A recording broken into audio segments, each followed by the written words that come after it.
De onde surgiu a teoria celular e o que ela fala? Olá a todos, eu sou o professor Will, professor de Biologia e de Ciências, e hoje nós vamos entender definitivamente esse tema. Uma das pessoas importantes que contribuíram para a história da teoria celular foi Robert Hooke, que observou um pedaço de cortiça e notou que dentro dela havia espaços vazios que deu o nome de célula. Para observar, ele utilizou um microscópio bem rudimentar comparado ao de nós hoje em dia. É interessante a gente olhar o trabalho de Hooke porque ele impulsionou outros cientistas na época a também olhar essas pequenas estruturas. Um exemplo desses outros cientistas foi Antony van Leeuwenhoek. Antony van Leeuwenhoek também utilizou um microscópio bem simples que havia naquela época e notou que existia pequenos animaizinhos, pequenas estruturas que tinham vida. E como ele não sabia definir o que essas estruturas eram, ele deu o nome de animáculos. Nós sabemos que esses animáculos, que posteriormente foi chamado de micróbios também, eram na verdade protozoários, eram bactérias, eram células de espermatozoide que ele pesquisou e dentre outras células isoladas. Essa foi uma descoberta tão importante, esse pioneirismo que ele teve de estudar na área, que Antony van Leeuwenhoek é conhecido como o pai da microbiologia moderna. Já no século XIX, nós temos dois importantes alemães que contribuíram diretamente na escrita da teoria celular. Nós temos o primeiro, que foi Matthias Slenden, que ele era um botânico, mas ele fez uma teoria muito importante. Ele disse que todos os vegetais seriam formados por células. Complementando o trabalho de Slenden, nós temos o trabalho de Theodor Schwann, que foi um importante fisiologista na área.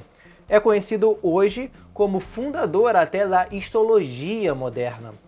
Ele fez pesquisas importantes como, por exemplo, o descobrimento da pepsina, que é uma enzima que nós temos no estômago.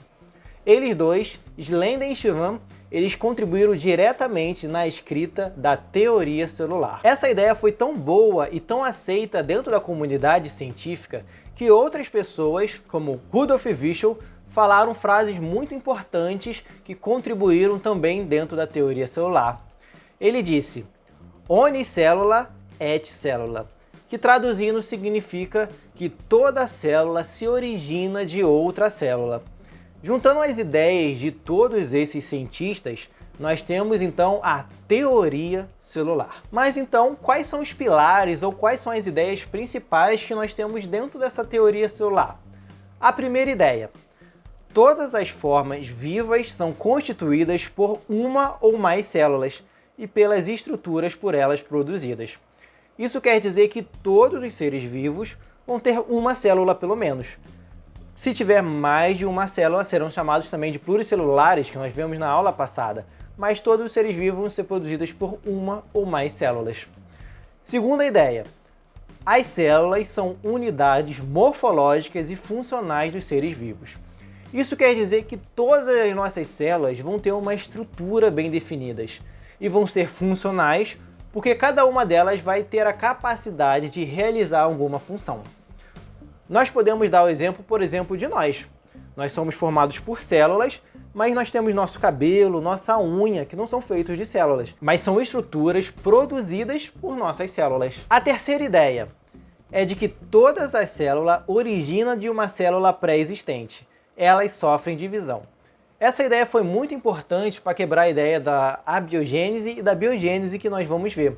Ou seja, para existir uma célula, essa célula tem que ter vinda de outra célula propriamente dita.